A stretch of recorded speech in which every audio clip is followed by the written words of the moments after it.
What's up, NFL fans? What's up, Dolphins Nation? What's up, Dolphins Nation? In today's video, we're going to go ahead and react to the pressure that general manager of the Miami Dolphins, Jon Eric Sullivan, had about a day ago in regards to the draft. It's pretty much his pre-draft pressure. We're going to react to the entire video and then give you our overall thoughts. Like always, leave comments down in the comment section, hit the like button, and spread this channel out so we can go ahead and continue to grow the Finstock family. But it goes so much deeper than that. You got the medical team, you have you got the video that supplies all the tape. You know, we have our analytics department, and so on and so forth. Our security team, that, does all the security checks and the background checks. So many people involved that work so hard to get us to a place where we can make a responsible decision on a player. I'd be remiss if I didn't publicly thank everybody for that. So with that, I'll open it up. Work so hard to get us to a place where we can make a responsible decision on a player. We got guys in today, but then today's the last day. Thank everybody for that. So, what does a successful draft look like to you, and a successful draft pick? Sure. Yeah. I mean, obviously, somebody or a player that comes in and impacts your team in a positive manner, both on the field and in the locker room. I think the expectations of that, it's all dependent upon where you take them, right? I mean, and you never know. This is an inexact science. Obviously, the higher you pick a player, those premium picks, you expect them to come in and perform and play at a level that impacts your team. How fast that happens, who's to say? In my time in this business, I think to impact and to improve, you have to play. We're in a situation here where these draft picks are going to come in and they're going to play early. The truth of the matter is, and we like our players, don't misconstrue what I'm saying, but we do not have a ton of established players on this team.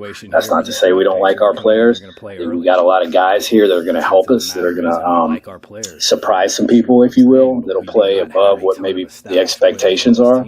But the truth of the matter is we have very few established players on this roster, so this draft class will have an opportunity to come in here and play soon, play quick.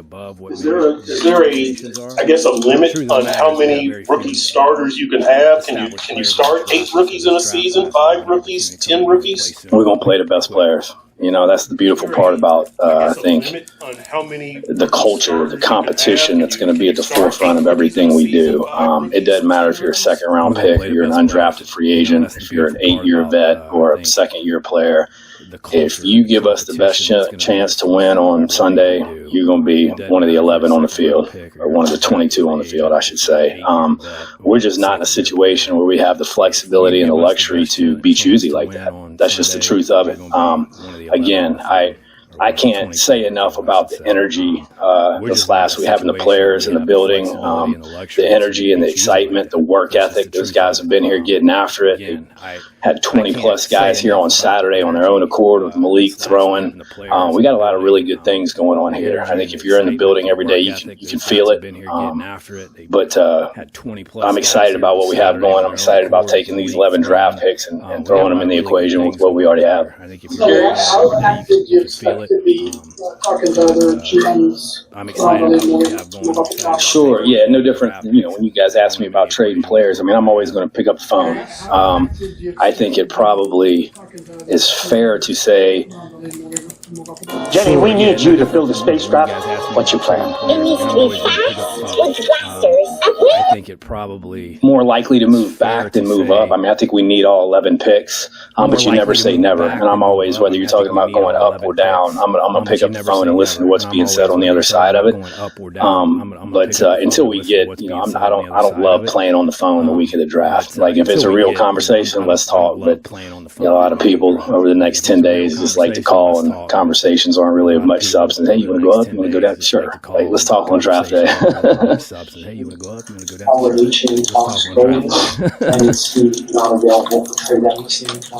He's not available for trade. And they are things are going good. We've had some positive conversations over the last couple of days, trending in the right direction. He's obviously very important to what we're doing, and it's all part of it. It's part of professional sports. We'll get where we need to be one way or the other, but yeah, things are trending in the right direction. We'll get where we need to be one way or the other. So you said more likely to trade down. So are you saying that there is a prospect in this draft with potentially the Titans to move up for? No, I'm not saying that. I'm saying that I think we need all 11 picks. I'm saying that you don't know how this thing's going to unfold. None of us have a crystal ball.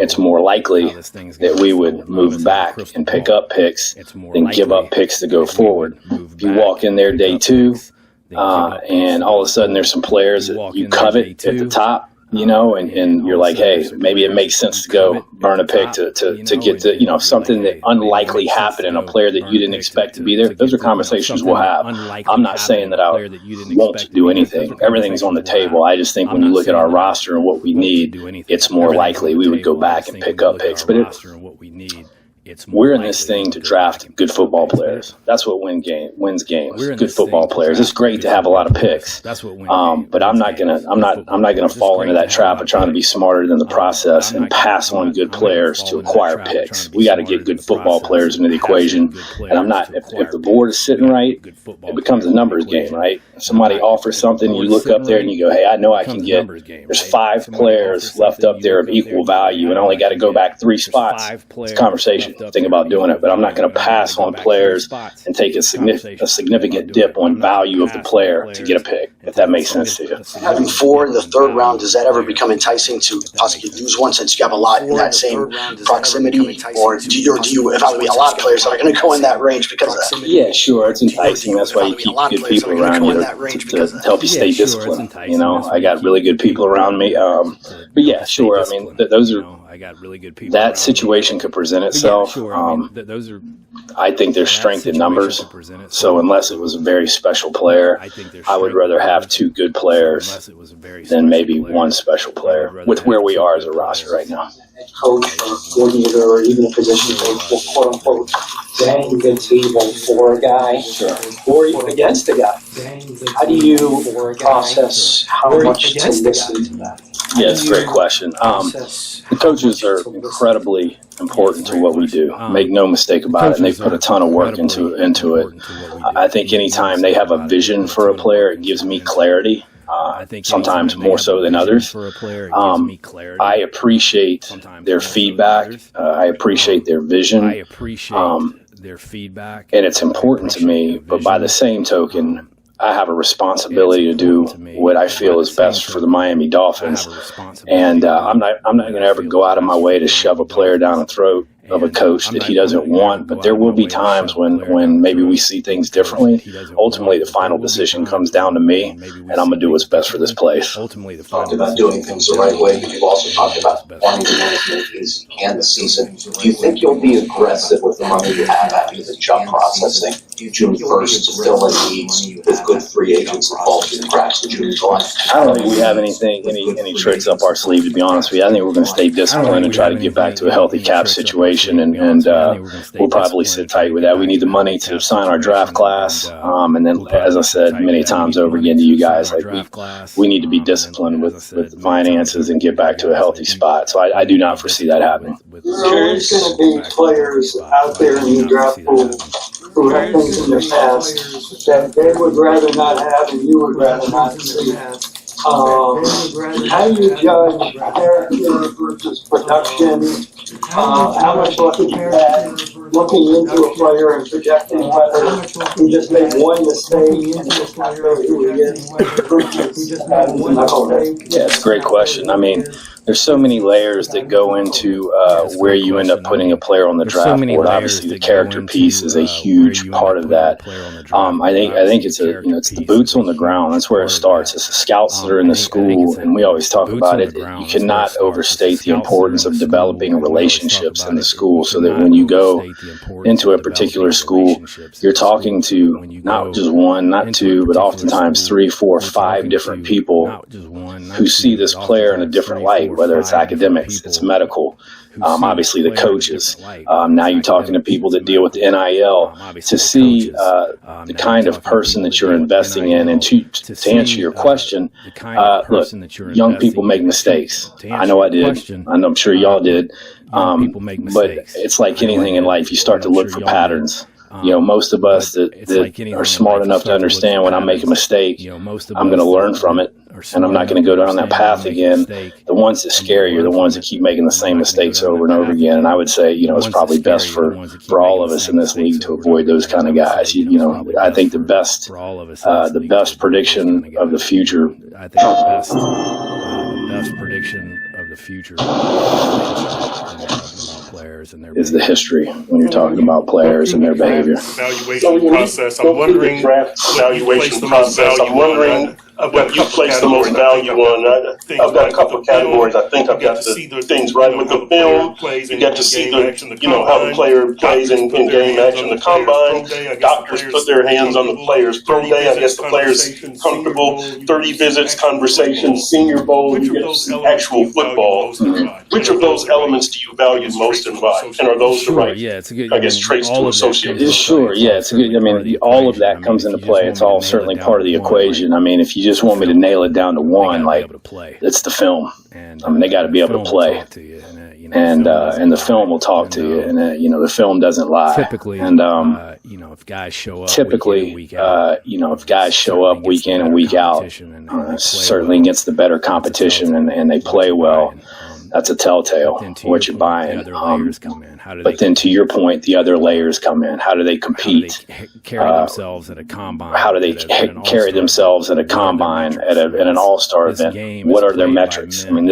This game is played by men with certain traits. It is. The height, weight, speed, all that comes into play. And sometimes, you run into where guys are really good football players at the college level, but they don't have the traits, the physical traits to do the same, to play at the same level here. So you have to take all that into the equation and make a responsible, educated decision based on the information that you have. Just how you to Al's question, I'm curious just how you view that 11th pick. Not only is it your first pick as GM, but I feel like it's kind of a guy that you can kind of point to and say this is what we want the character of our organization to be kind of going forward within this culture shift. How do you view that? Am I right on that? Just how do you view that 11th pick?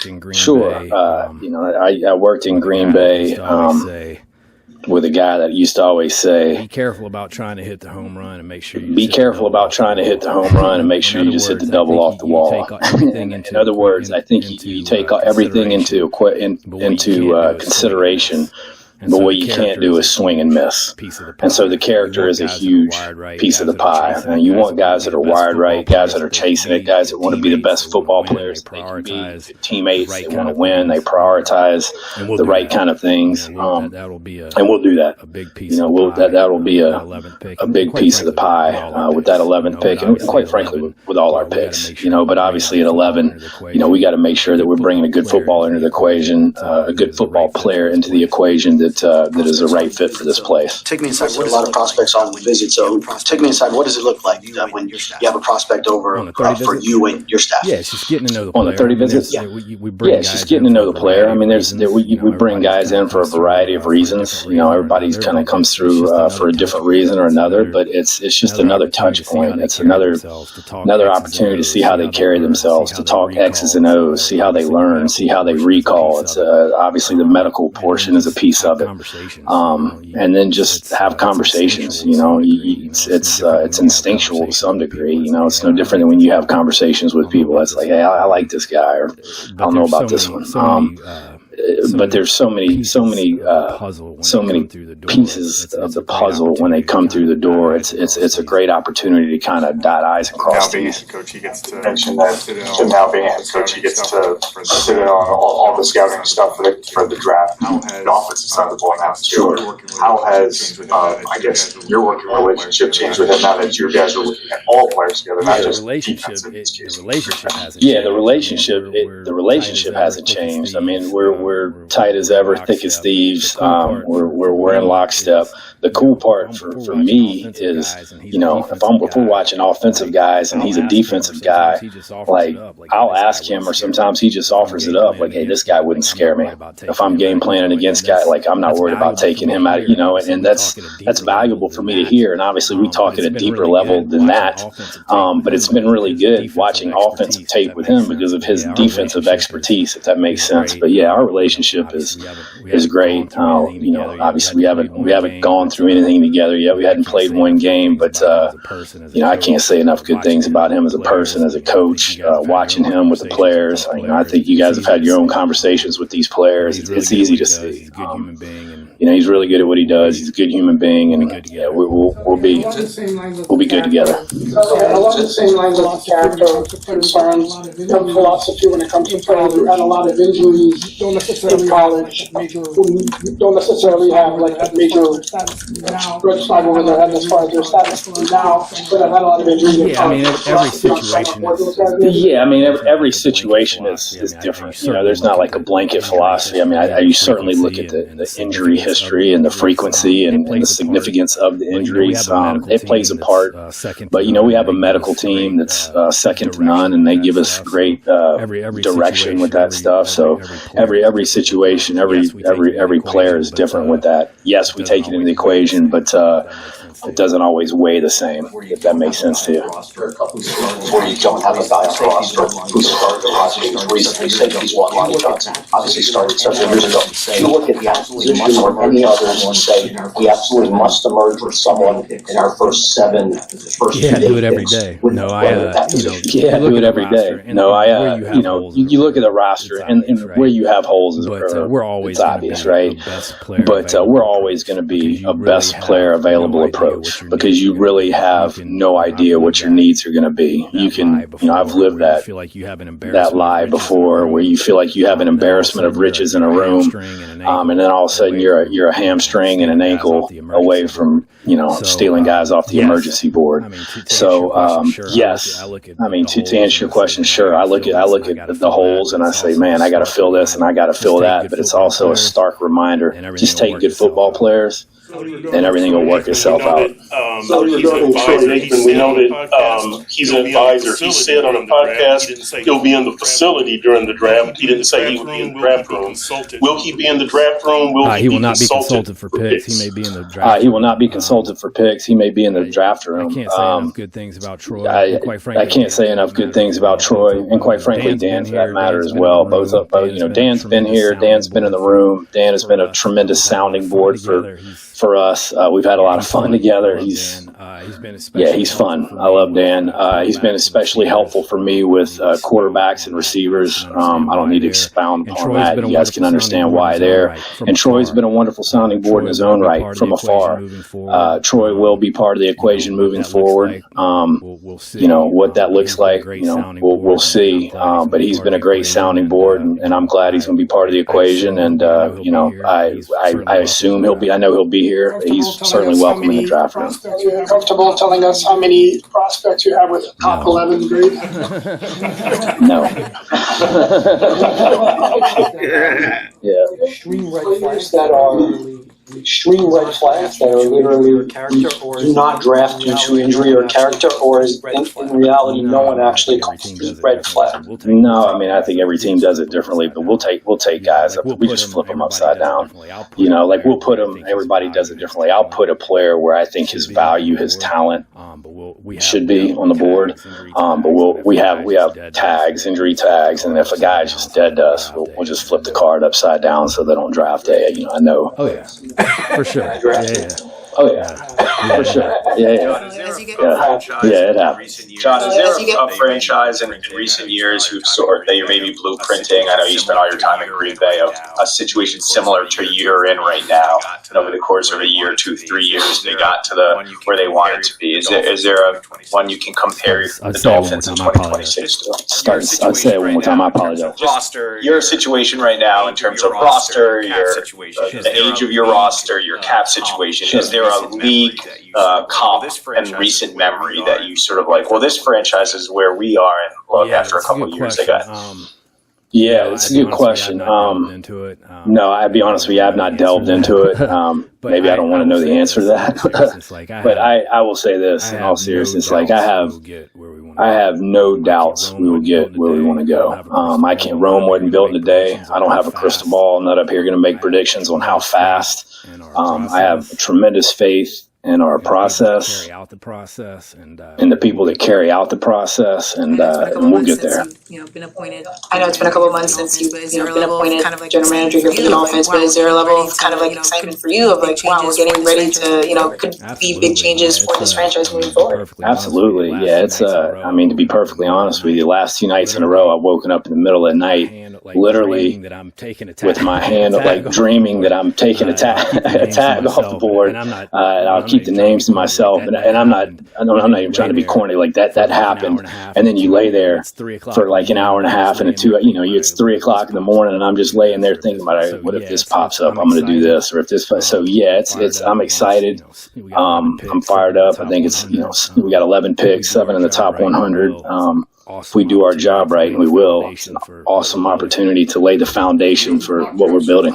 So do you ever, I know mock drafts are big, everybody on this side of the podium, but do y'all ever run through, we don't have to call them mock drafts, but simulations of, okay, if X happens, then we'll do Y and this and that? Sure, yeah, we do, especially, you always want to make sure your numbers are right, at 11, and then when you get to 30 and 43, it becomes a numbers game, so you gotta do that just to make sure you're whole, and you're not pulling from a certain spot on the board at a value where you should have more players there at that value, if that makes sense. Because I know run it online. Process because I know you run it online. It's just kind of like a little simulation, and I don't know how accurate it is. So like, what basis do you guys go off of? Yeah, it's really more just conversational with us and our scouts. We kind of sit there and stare at the board. It's not quite as exciting as maybe you'd imagine. We stare at the board and we have conversations. When you're picking at 11, you have a pretty good idea of the pool of guys that will be there. Obviously, the farther back you move, it becomes less predictable.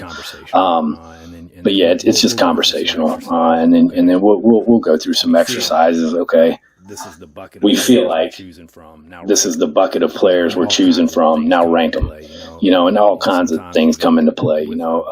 Sometimes even with you may have the same value of the player, but then that's when the needs are subconsciously baked into your process or positional value. So there's so many layers to it. But yeah, we do some of those exercises for sure. You mentioned positional value. Like, what's your view on how important that is, especially in a draft like this? And if you could, where do you see the strengths? Every draft's different. Every draft's different. I appreciate the question. You got a job to do. I get that. I'm going to be coy on the strengths of the draft. I'm super paranoid when we get this close. I don't want to tip my hat to anything. Having said that, I think if you're talking about league-wide value, when you're talking about positional, value, I think it obviously starts with the quarterback. I think that's universal. And I would say probably the ability to affect the quarterback and the ability to protect the quarterback, specifically to offensive tackle. And then I would think it probably is your playmakers and the guys that can take the playmakers out of the game. That's how you would look at it. But it starts with the quarterback, and then probably the ability to affect and or protect the quarterback is how I would think across the league. Most guys or most teams would rank the positional values like that. The expectation is you'll get a job, help out, take care of the family. But is that all there is waiting for you? Yes, in that same token, if I could just follow per, you talk about this draft, like some teams may say, I wouldn't take a running back in the top 5 or a tight end or a safety. I guess are there positions you have hard locks on positional value on how high they're worth in a certain pick? No, I don't, because I think if you value a player as a difference maker, the way our grading scale works, you got a generational Hall of Fame, you got difference makers that tilt the field, and you got starters that you can win with.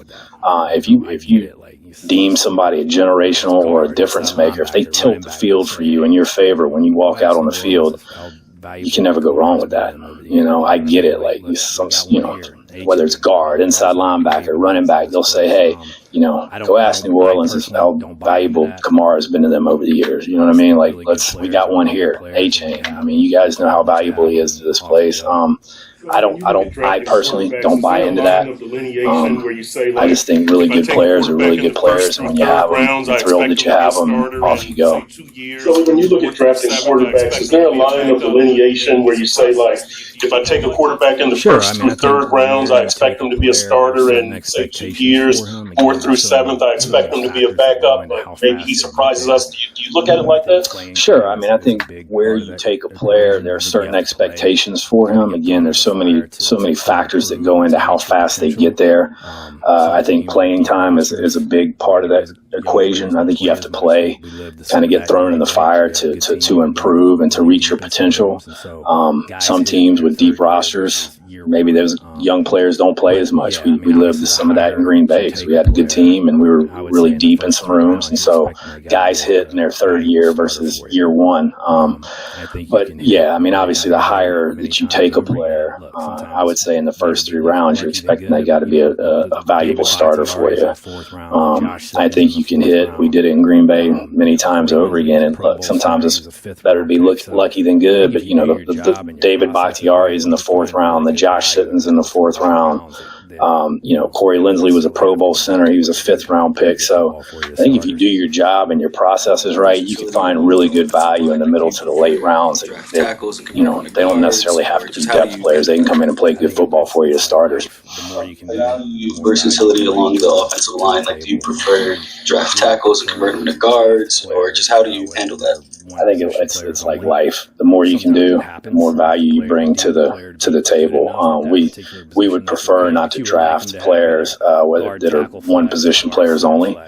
Sometimes it happens, and if you deem the player to be good enough at that particular position, that's okay. But you would like them to have either guard tackle flex or guard center flex, because injuries inevitably are going to happen, and you kind of pigeon yourself your hole from a roster number standpoint when you got guys that only do one thing. Very good football players for many regimes, many organizations. Yeah, I think when you say good football players, what is that definition for you? What is we want to draft good football players? What does a good football player look like? Yeah, I think when you say good football players, guys that make a difference for you on the field, guys that can play winning football, guys that if you had to go play 17 games with them as a starter, and there's levels to it. Again, there's Hall of Fame caliber guys, and there's not many of them. There's difference makers, guys that walk out on the field and they tilt the field in their favor when they walk out there. You know, we got a game plan for this guy or he's going to kill us. And there's guys that are just really good starters, maybe not difference makers, but you're not looking to replace them, and you can roll 17 games with them and win. Those are the definitions of good football players, and quite frankly, you could take it a step farther. There's guys that are really good football players that are core teamers, really good on teams, and they're great depth guys because you know if I get an injury, I can go play with this guy for 2, 3, 4 weeks, and we're not holding on to like we can go still win football games. So there's levels to it, but it's guys that you can throw out there on the field and feel like you can win with. That's how I'd sum that up. You kind of answered this a little bit in the past, but I'm just asking clarity in terms of stockpiling picks in this year's draft instead of maybe opting for adding more in 2027. Is the specific reason why because this team needs an influx of players and talent now, or is there a deeper philosophical reason of taking the bird in hand instead of 2 draft picks in 27? Yeah, well, you guys have heard me say, and I think I'm answering your question here. You've heard me say 1,000 times over again, probably to the point of nauseum at this point. We're going to be a draft and develop team, right? So I mean, I think anytime you can accumulate as many picks as you we walked into this thing, we had 30 plus UFAs. So it was a unique situation. We won't be like that every year, but we had to go sign a bunch of guys on 1-year deals. Minimum contracts. And the great thing is, and I'll get to answer your question, the cool thing for me is we got a lot of guys, veterans that feel like they're better than the deal they signed, which is good. They're chasing something. They're chasing the carrot, and I'm good with that. And then we're going to dump these 11 rookies in there, and an undrafted free agency class, and they got something to prove. And you got a first-year GM who hadn't done anything in this league, and a head coach is the same, and we're all chasing this thing together, and I think that's dangerous in a good way. in a good way. So I don't know, does that answer your question at all, or? I mean, you don't look satisfied. Ask it again. Yeah, that'll work itself out. At National University, we know you didn't stop dreaming. How important they are to the Life team. just got busy. With them, the timing. Yeah.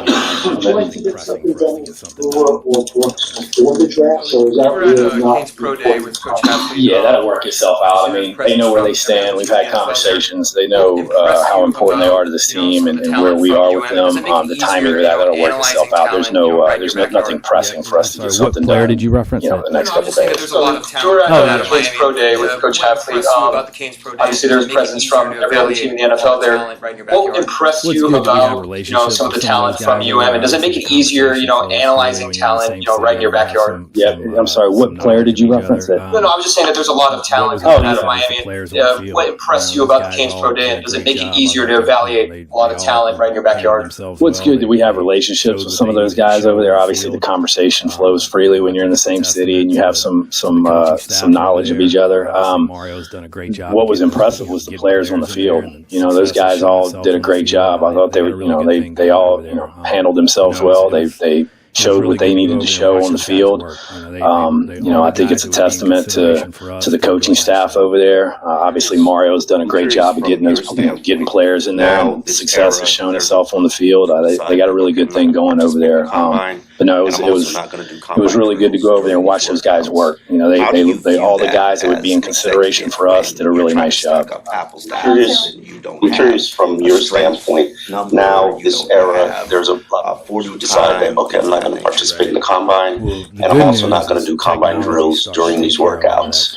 How do you view that as an executive when you're trying to stack up apples to apples and you don't have a strength number, you don't have 40 time, things of that nature, right? Well, the good news is technology is starting to take care of a lot of that for us, because you got the tracking numbers that you get for whether it's Zealous or you got different companies that do it, but you can see their in-game speeds, in-game change of direction, in-game acceleration.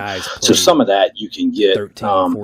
I think from our standpoint, you always want to see guys go compete when they have the opportunity to compete. By the same token, and I get it, it sounds like I'm talking out of both sides of my mouth here, but by the same token, I think sometimes when a guy's played 13, 14 games in a college season, he's gone to an all-star game, he's done everything at the combine, and now we're asking him as a scouting community to go do it again and put himself at risk for injury when he's we can be our own worst enemy there too. So I say all that to say, I think you want to see these guys compete and answer the bell and certainly give you the information you need.